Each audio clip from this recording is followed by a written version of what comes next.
Welcome to Breaking the Narrative, a Stand With Us Canada podcast. I'm your host, Jesse Primorano, and in each episode, we'll dive into the fight against antisemitism and the delegitimization of Israel. From student leaders to community advocates, we'll explore how people are standing up and making a difference. New episodes drop every other Thursday, so let's get into this week's conversation. Today on Breaking the Narrative, we are joined virtually by Miriam Haart, entrepreneur, speaker, and reality TV star. And while many of you might know her from her time on My Unorthodox Life on Netflix, Miriam has used her platform to become an important voice and advocate for the Jewish community, for Israel, and for a number of other important causes that she holds near to her heart, which we will hope to hear a little bit about today. Miriam, welcome to the show. Thank you so much for having me. I'm so happy to be here. We're thrilled to have you. Welcome, and welcome back from Israel. I know that you just returned from a trip there. Would love to hear a little bit about that. Was there a specific, purpose to the trip? What was some of the things that you were doing on the ground while you were there? Yeah, well, I think it was this past year. I actually lived in Israel for over 6 months, and I moved out there in November 2023. So pretty much like right after the war broke. And after living there for a long time, I now have this requirement in my life where I always need a trip booked out to Israel. And so I just booked this trip I don't know how long ago I had this plan to go in March. I always wanted to be there for Purim and Ramadan too. Um, and yeah, my little brother lives there, my dad lives there, and I work with a couple different brands that I want to create content with around Hasbara, Israel. And so it was a business and family time, I would say. Beautiful. It's always nice when you can mix the two together, especially when it means being in Israel. I know you've been there quite a bit this year, and obviously since October 7th. But how would you describe, the feeling on the ground there now? Obviously things have changed a little bit, since the ceasefire over the last couple of weeks. We've seen some action now, in the air and on the ground. How are things there in Israel? How are the people doing? Yeah, I mean, when I was there, it was right before there was war started again, kind of in Gaza. I left, I think, a day before Israel started, going back in. And I had no idea that was, obviously going to happen with that timing. When I was there, it was Purim time, I remember literally driving like to Yerushalayim and in a car, and people on in Tel Aviv were like trying to give shots to drivers, which I'm like, this is probably not the best idea. Um, so just very cheery, very excited. And then in interpersonal conversations that I had with like friends, that's when I would see that it's more calm before the storm, where it's like on the outside and the facade, it seems very bright and cheery and fine. And then when I talk to individual, like my friends, and like have a deep conversation, it's like, yeah, we're just waiting to see what happens next. And so that was kind of what it was like. So the Jewish resilience. I was about to say the Jewish resilience never goes away, despite how positive or negative things might be shifting. It feels like there's always that strength and that resilience, which is really special to see. Do you have plans to go back? Yes, I do. I always have a flight booked out. Of course. I was going to say, amazing. Well, we're glad to have you back here. The work that you're doing, in North America is absolutely critical. We'll get into the advocacy piece in a second, and the work that you're doing to educate people and to raise awareness for the plight that the Jewish people are experiencing both in Israel and in the diaspora right now. But before we get there, I would love to talk a bit about, the journey that came first. And, obviously the world changed for all of us, post-COVID, but I feel like for you, all of a sudden you were now, at the center of this new Netflix TV show, and your life being sort of on display for everybody. And like I said, the work you're doing to educate and to advocate right now is super important, but also there being Jewish stories in the media, on TV, in movies, is critical. And so is the way those stories are told. So I would love to just hear a little bit about how that process got started for you. And, maybe more specifically, we can start on the intentionality that went into the way you told your story on My Unorthodox Life. Yeah, it's actually kind of funny because when I think about it, I mean, the first season came out, we started filming 2020, 2021, and then it came out 2022. And so now it's 2025. And if I look at a photo of myself in 2022 versus right now, it's two different photos. So who I am, like I've grown a lot because I was 20 years old. I was born in 2000, so it's very easy to remember my age. Um, And yeah, I mean, the conversation of doing the show, it wasn't a surprise. I mean, my mom brought it up to my family. I remember 2016, she mentioned it to us and it was like, I'm working on this. I want to do this just so you know, you know?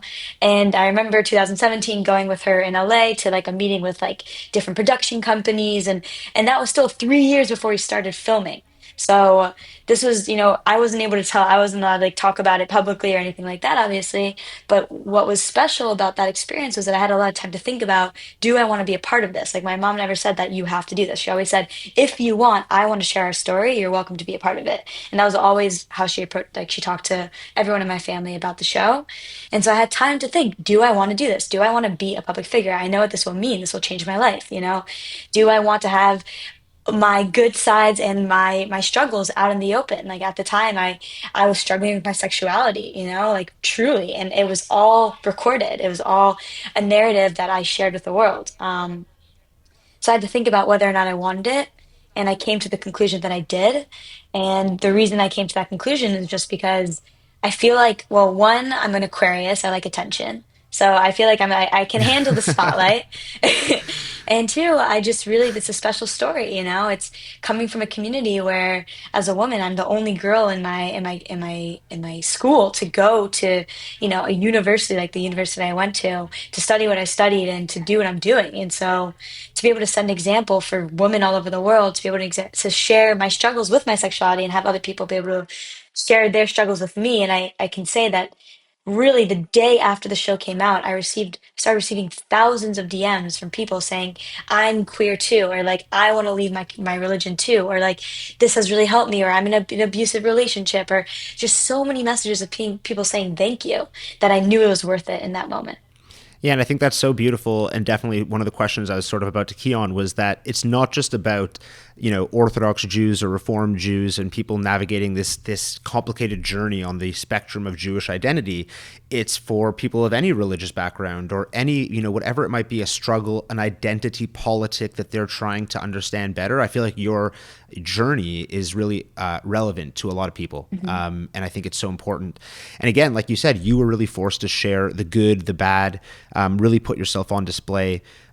Was that what you expected, or was it more challenging once you got started and you started to really feel all the eyes on you and to see the responses and the Instagram comments? It was what I was expected, like I expected to do, and it was also challenging. Like, reality TV at the end of the day is like recorded therapy in a way, because you're doing these, which people don't really think about, but I have like friends in reality TV from other shows, and we were like, oh my gosh, like it's like that where, you have these really deep conversations when there's cameras around because you want to share that side, that's what makes the show interesting. That's what's real. You want to share the real struggles that you're going through, but in order to share that, you have to talk about them, and not just talk about them. You have to then, do the, like, I forgot what it's called when, like, the interviews with like the producers where they ask you, what was it like when you were sitting at lunch with your sister and blah blah blah blah blah, and so you're reflecting constantly on like these experiences and these hard conversations, and so it's really just like a lot of therapy, it's like a one way to put it.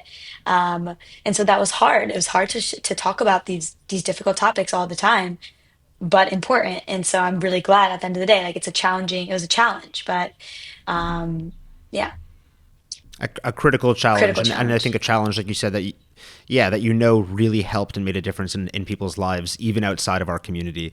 But having said that, you called it therapy, but it's like, in a way, it's like therapy with millions of therapists, right? Everyone has the chance to give you their perspective and their feedback, their opinion. And I'll be honest, I was quite disappointed to see some of the contentious type of responses that came, specifically from certain communities, in our space in the Jewish world.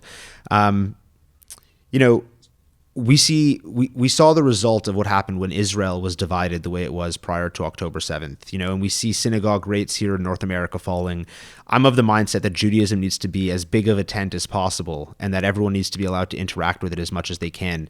There was a lot of negative that came from this, but I'm sure a lot of positive as well, in terms of many people really understanding that message, that it is okay for them to interact differently. But how did you navigate the challenges of people telling you that, again, I can't tell you what they told you, but telling you maybe they didn't agree with your decisions and your platform?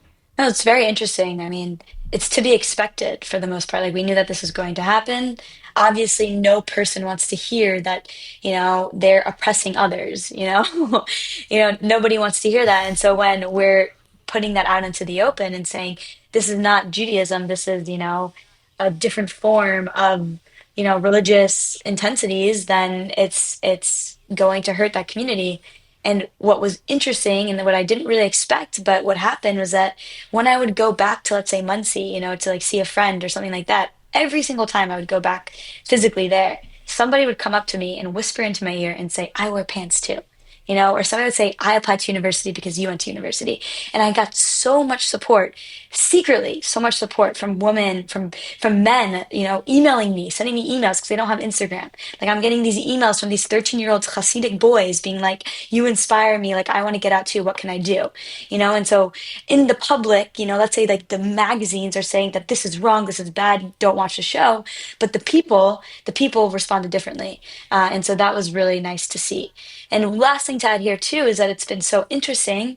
Even the people who've been very more negative towards our show, I mean, the relationship between Jews amongst each other has shifted dramatically because of October 7th. And I've experienced that through my following too, where I've been having ultra Orthodox people reaching out to me and saying, oh, I thought you were anti-Semitic, but I guess I was wrong. And I was like, you were wrong. And so it's just interesting to see, how like we are so much more connected. And because of this common enemy now, it's like they're realizing that it was all love. Like we all came from a place of love at the end of the day. Yeah, and I think that's an important realization is that, Jews come in all different shapes, sizes, colors, deepness of religious connection and affiliation.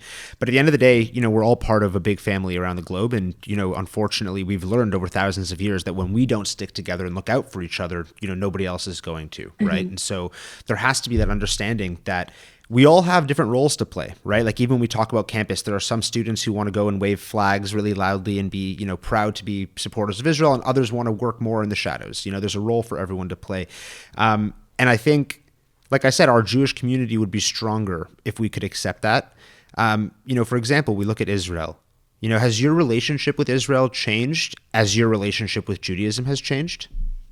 My relationship with Judaism is I mean, I'll start with Israel. My relationship with Israel is one where I went there for the first time with birthright. I didn't really have too many preconceived notions. I just thought it was a cool place. And, I grew up in a more Zionist Orthodox community. So, like, not in the sense where you should move and live in Israel, but more in the sense where you could do seminary yeshiva for a year, you get married, and then you go back there for a year for your husband to learn.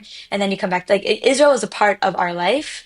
And, like, I really spent time there for the first time when I was like 22 years old and I did birthright. And that's really when I just fell in love with Israel. And I ended up extending my trip and staying. Like I stayed for I think 3 weeks on my own and just lived in Tel Aviv and worked out of a friend's office and just lived there. And I was like, oh my God, like beach, gay, tech, what more can I want? It's like good weather, good people, good food. I love learning new languages. This is amazing. Jews, it's like cool to be Jewish. That's cool. So yeah, so I really I love Israel, and I think and my relationship with it warped a lot since October 7th, where that bond became stronger. Um, just as like a survival mechanism, like we need to keep this place around, like what's happening.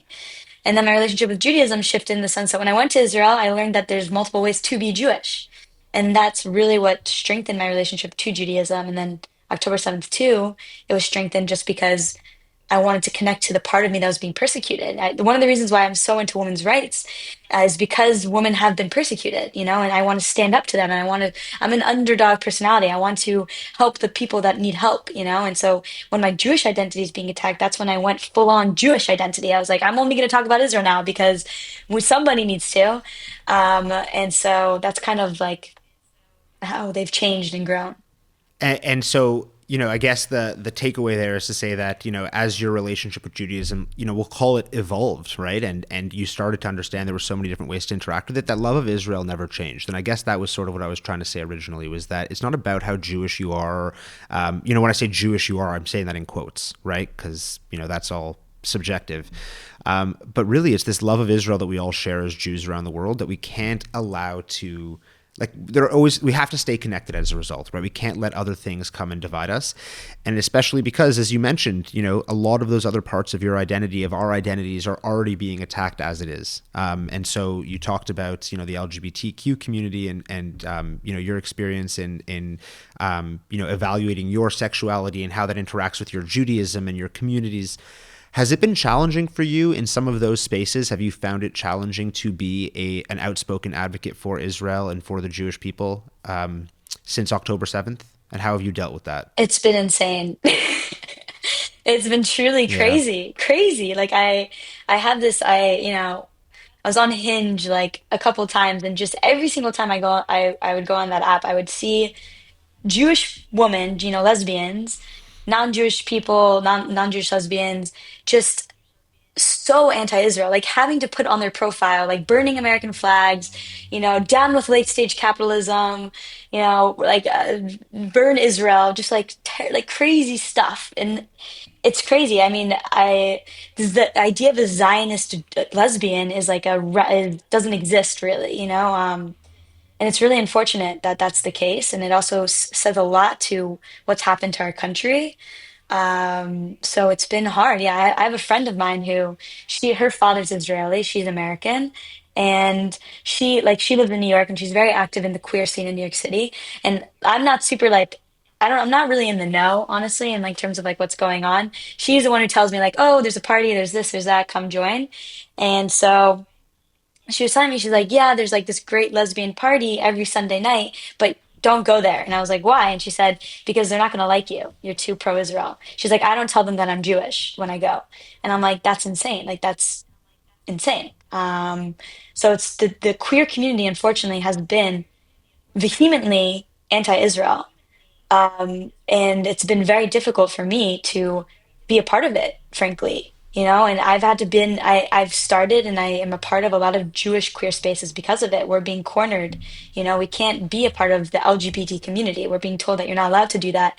And that I've been told, literally just last week, I was told that I'm not gay. Somebody said to me, you're not gay. They're like, no, you're lying. You are not gay. You're using this as propaganda, and somebody literally said that to me at Washington Square Park. And I said, oh, I just started to laugh actually, but that's kind of the reality. And so they said you're not gay because a Zionist couldn't be gay. Is that the implication? Because it's like they said I'm Jewish propaganda. That's the words that they used. Yeah. To infiltrate the space, right? Yeah, of course. I mean, of course, because everything is a part of a bigger plan, right? Right. And so, can you speak? Can you speak to that? I mean, like, the LGBTQ community. I'm sure, at large, sitting and hearing somebody say, "Well, look, I'm lesbian, or I'm bisexual, I'm gay, whatever it might be, and I don't feel included in this space that is meant to be a safe space for people who don't feel included in other communities." Right. What is it about? I mean, I guess it's a question we know the answer to. It's the oppressed versus the oppressor, and David versus Goliath. But what are they missing? Why are they so fixated on this? Why is it on everyone's Hinge profiles? Why are Right. they not talking about anything else happening in the world? So yeah, social justice movement started in the 60s. It was a very obviously good movement, civil rights movement, the normalizing queer identities, feminism, the third wave of feminism, and it was really good. And DEI and all these things have extremely good intentions, and it's very, and the reason that we're here right now and that I can have short hair and date women and it's fine is because of these movements. We owe it to these movements that progressed us socially in our country. So these are good movements. What happened, unfortunately, is that with time, they have been infiltrated with ideological thinking, meaning that it became normalized for us to no longer debate with one another, to be friends with people who have different views than one another. And when that happens, we become insular in our identities and more extreme and more radical. And so what happened was, unfortunately, in the past 10 to 15 years, especially, our views through echo chambers, through insularity, through cancel culture have been infiltrated, have been turned from good ideas into ideologies that are rigid, that prevent us from, holding multiple narratives or opinions or questioning narratives and ideas. And it just made people extreme. It made them extreme to not even be able to understand, you know, why it's okay to love Israel and be gay, to not even allow yourself to question that. And why is it the fact that Israel's on the other side of this? Well, the answer to that is because of this concept of the omni cause. And omni cause is like that ties now back into more of this oppressor oppressed narrative, where Israel, unfortunately, because they just have bad PR, Jews make up a tiny majority of the world. You know, the people who don't like Israel, their voice is so much louder than our voice, that they really pinned us into a corner. And because of, in my opinion, American exceptionalism, Jewish American exceptionalism, which is this concept that since we've been exceeding in America and we've been doing so well, we don't want to talk about anti-Semitism. This is pre-October 7th. We don't want to talk about anti-Semitism. We don't want to talk about BDS. We're going to ignore the random anti-Semitic acts that happen here and there because we're excelling in this country. We have freedoms and liberties. We are, as Jewish people, are the most free we've ever been in our entire history. Like, why would we fight the little free, like SJP movements? And why would we deal with that? And we didn't deal with that to our own detriment because they became more extreme, more radical, and also more advanced. And they brought more people onto their side to an extent where it now became cool to hate Israel. And it became kind of part of our zeitgeist. And that's very unfortunate because it put us to where we are today. But that is my overarching umbrella idea as to why lesbians don't like Israel. Yeah. Well, I would have liked to hear the TED Talk, and I did definitely a bunch of research on you, but I haven't gotten there yet. So I Mhm. definitely will give that a listen because that was a fascinating preview. And I think it also begs, like further important questions when we talk about, this movement and the desire to be inclusive. And you talk about the fact that Jews have sort of been to their own detriment, unwilling to stand up and fight their own battles. I'm curious because I agree with you for what is for the record, like that we've spent decades saying, well, maybe if we can just be a little bit quieter, they won't notice us. And if they don't notice us, they won't have anything to hate us for. Clearly that didn't work. And also, like you said, people in general are just not willing to have conversations now like they were, at some time in the past. What do you find does work? What are you doing? What can you tell us, our listeners? What do you think we need to do to help turn the tide in general, but also in some of those more progressive spaces? Here's what I can say. I mean, when on my platform, I don't try to educate, believe it or not. I don't try to educate. I try to just share my own ideas. If people want to learn from them, they can. If people want to reject them, they can. If people want to unfollow me, they can. If people feel comfort from what I say, because a lot of something that I think is really important about like talking online on social media is just having the person who cares about Israel feel seen. Like that's really all I can do because it's very difficult to sway an ideological mind. And I'm speaking from experience. I'm speaking from a person who had an ideological mind, who had, rigid beliefs that I believe that there's only one right way to be a good person and have to live a meaningful and purposeful life. So right now we have to understand that it's that level in terms of American culture of what it means to be a good person. Being a good person in our world in North America is not liking Israel. Right now, that is what they're telling us. They're telling us that Israel is bad, and for you to be a good person, you have to condemn it. And this is to an extent that it's not an idea, it's an ideology. So it's very difficult to teach and educate and convince people that don't have these views. And I actually don't even encourage you to try, you know, because there's really isn't a point, and it's just gonna, for the most part, Yeah. hurt you. And I think you know that, I know that, we've all lost friends, we've all experienced that. So the best thing you can do, and what my opinion, the best thing you do is show up, to the rallies, be a good person, hold on to your values, just like Israel's holding on to theirs, you know, and speak to each other and kind of try to be a supporting voice for our own community. And that's really, in my opinion, what we can do. I mean, what I'm trying to do personally is, I'm giving it's a new TED Talk. It's happening in June 2025. So it's on the differences between ideas and ideology. So I'm trying to do some sort of education slightly on the average American of like, by the way, you guys are brainwashed. Here's why. Um, but but yeah, I mean, for the most part, just come friendly and kind and show up with good values and virtues in general. And hopefully our truthness of character and will prevail. as it usually does, and also to just not let them throw us around anymore. So, like when they start attacking us on universities and when things are getting bad, we're not going to sit down anymore and say it's fine. I think that's the best thing we can do is actually stand up and sue and file reports and actually say, no, no, no, no, no, we're not going to let this fly anymore. Yeah, because it's very easy, like you said, to try to find a middle ground, but we do need to really stand up for ourselves. While at the same time, I think, like you touched on, for people to really understand Jewish people, they need to talk to Jewish people. They don't need a Jewish person to explain to them, why Israel is not committing a genocide. They need to go to a Shabbat dinner, attend a Jewish wedding, whatever it might be, get to know a Jewish person. And it sounds like that's a lot of what you're talking about is just sort of trying to share yourself with others. And I really hope that your show has had a similar impact. Have you heard from, like, do you speak to many non-Jewish people about the impact that your show has had on them, and if it taught them anything about the Jewish community? I get it all the time. Yeah, people, I'm sure. yeah. hmm So that's cool. Yeah. So let's talk about Hollywood for a second. I think that Hollywood celebrities, people look at them for some reason or another for guidance. They respect their political views. They respect, their opinions on, whatever it might be that has nothing to do with their film.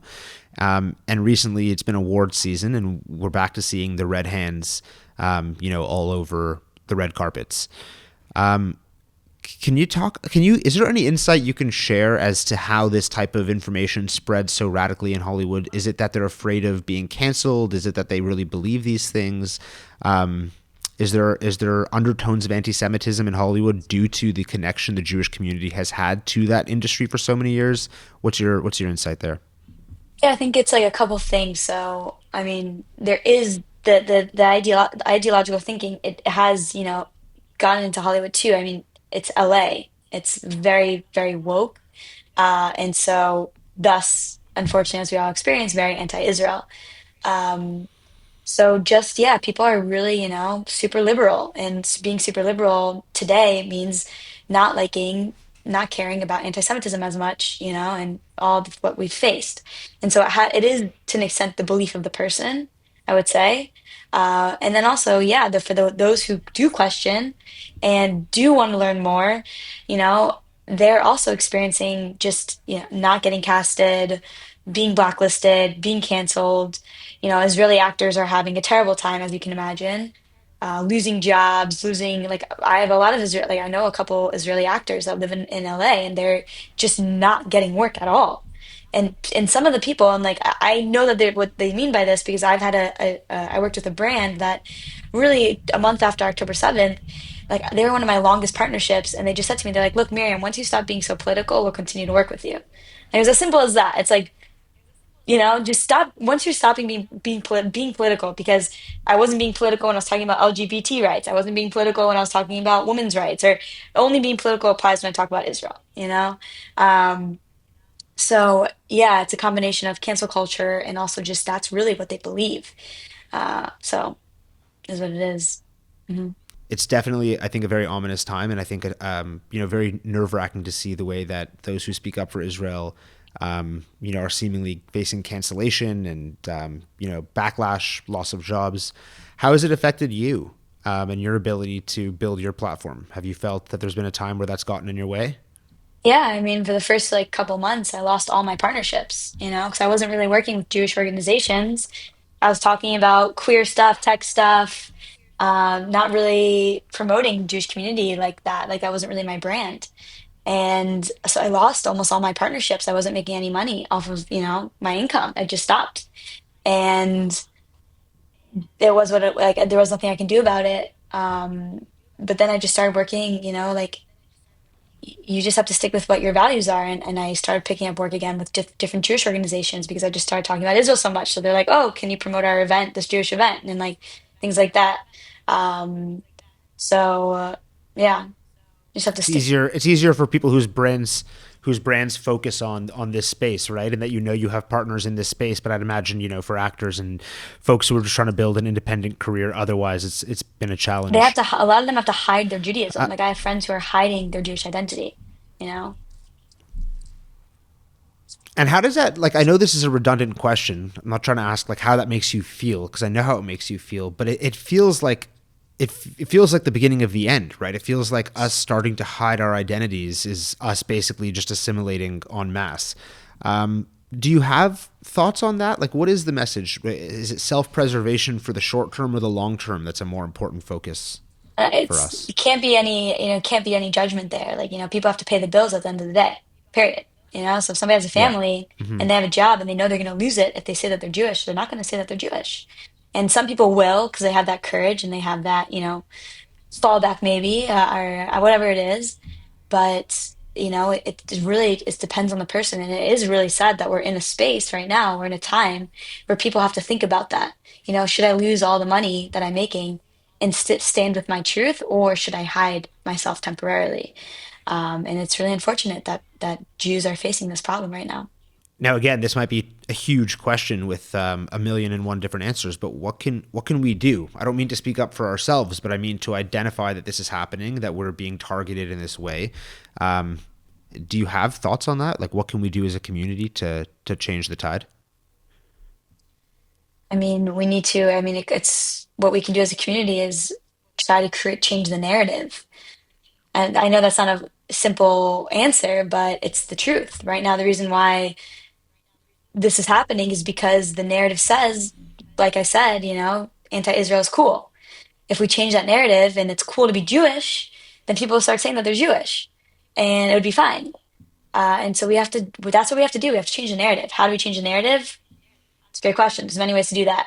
If we had hundreds of billions of dollars, we can be a media conglomerate and just start promoting positive Jewish media about Jewish people and say that Israel's, not a genocidal state. And then maybe people start believing that. What else could we do? Go into politics. Politics, power, media. Those are usually the three ways to change a narrative in society. And so that's what you gotta do. That's a truth answer. Yeah, no. Again, and that's why I said when I asked you, I'm like, I don't know if there is a real answer to this question, but it just feels like very scary to sit here and say, yeah, like they have to hide their Judaism if they want to pay their bills. To me, that's a DEFCON 1 type scenario that we really need to figure out a way out of, and it's tricky when the question doesn't have an answer. But we definitely we're trying, and our students are trying, every day to speak up on campus and to be involved in important actions and initiatives. And obviously, there's folks like yourself that are doing such important work. Do you have these conversations, you know, uh, with your family and with other Jewish influencers? And is there, an effort, I guess, to coordinate and to work together on messaging in that sense? I mean, we definitely support and keep each other in the loop. And like, I'm in New York, so the other like Lizzie Savetsky or like different influencers out here, we're all very supportive of each other and help each other as much as we can. So that's that. And then I would say something that I've been doing is actually trying to participate more in Muslim communities. And, I went to Berlin about a month and a half ago to participate in a de-radicalization summit with different like Arab country representatives from like Bahrain and, Egypt and Iraq, and to talk to them and be like, how do we change the narrative? What do we do? How do we de-radicalize? Why did this even start in the first place? Like really talking to those people because we're all in this together too at the end of the day, like I do believe that in order for us to really have peace, we need to create peace with Arabs. Like this is one of our biggest conflicts is with that community, and especially in the Middle East. And so it's really important in my view to be friends and to understand their perspective, because how else can we create some sort of shared space of peace? And so yeah, talking to them too, I think is really important, and hearing and trying to figure that out. Normalization. Yeah, normalization. I think that you know, um, we look to them for peace, and they similarly look to us as well, right? Like we're looking at this dynamic, and we see it from our point of view, but they also have a very similar point of view when looking right back at us. And the truth is, there are people on both sides of the fence that need de-radicalization, we'll call it, right, that need to learn that we're in partnership with other races, religions, colors, creeds, and countries, and especially in the Middle East. And I understand you're learning Arabic. Is that something I saw? Yes, I am. Yeah. And how's that journey been for you? Have you had a chance to put that into practice yet, or still brushing up? I just finished like being able to fully read. Arabic, so that's cool. Wow, Yeah. that's exciting. Very exciting. So now when I'm getting comments from people, like I'm getting DMs from like people who are like really shitting on me sometimes, and it's like, I can actually read their names. I'm like, now I know what your name is. Um, so, And I'm sure that takes them by surprise. Because again, like, look, I said this before, we want them to get to know us, but we also need to work to get to know them, mhm, to understand like where the commonalities lie. Eventually, at some point, thousands of years ago, we're effectively brothers, right? So there should be a way to coexist. It would be nice. Um, Now, I do want to just quickly, before we wrap up, I wanted to just go back. I had a question I wanted to ask you more specifically about, the issues of LGBT rights and, this notion that Zionism is not compatible with, LGBT values. You and I know that to not be true. But how do you communicate that to other people? And have you tried to have that conversation, or is it too difficult in those spaces to communicate that? no, I mean, back to when I was at Washington Square Park, I was doing interview. I was interviewing random people. I was asking them questions, and one of the questions was, "Would you rather live as a queer person in Palestine or Israel?" And believe it or not, many people said Palestine. And I said, well, there's not that many lesbian bars in Palestine as there are in Tel Aviv.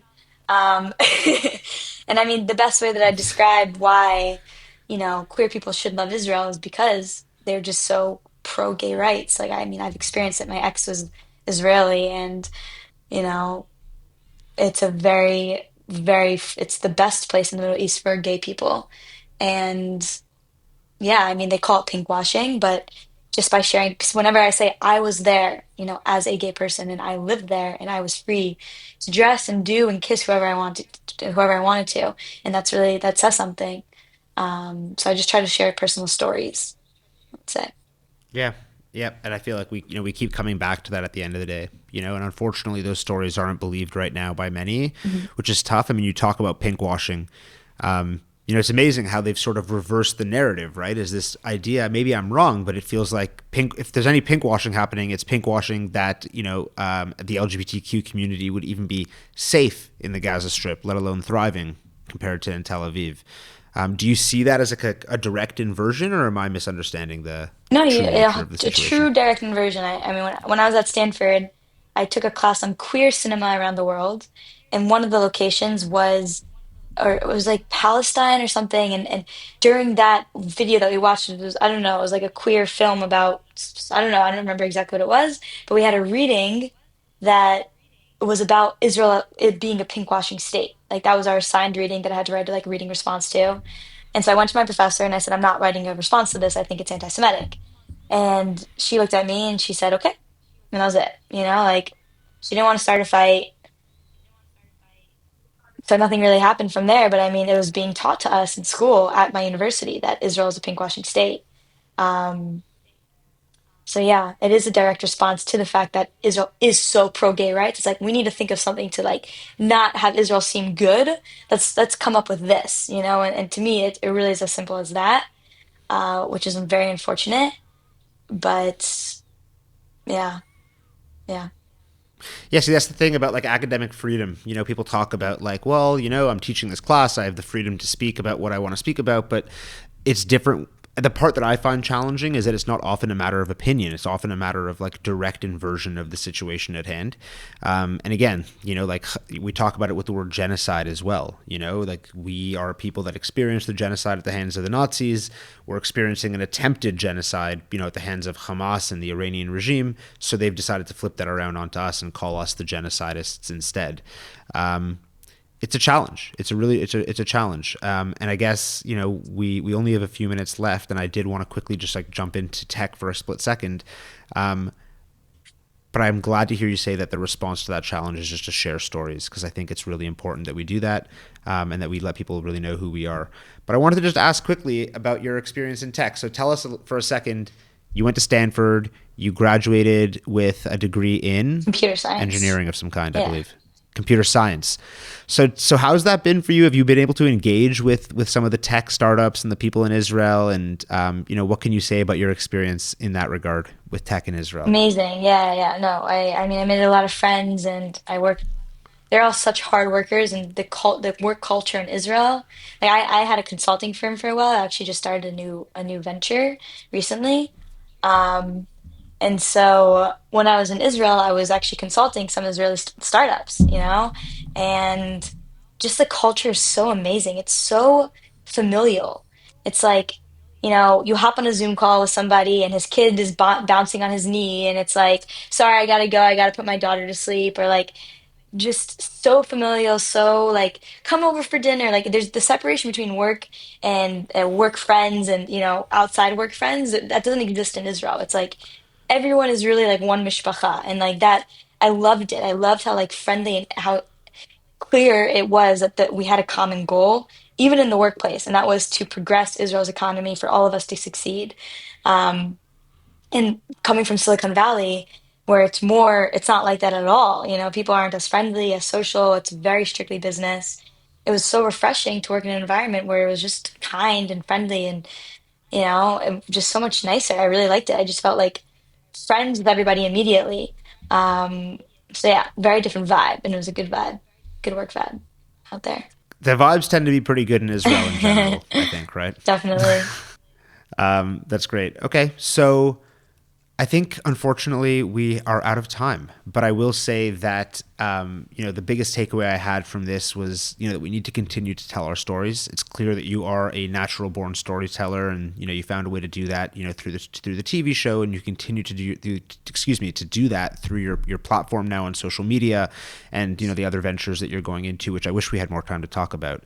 But if I can I feel like we've had a lot of negativity surrounding this notion that there maybe isn't anyone to talk to, and that the institutions aren't seeing the true stories and the right narratives.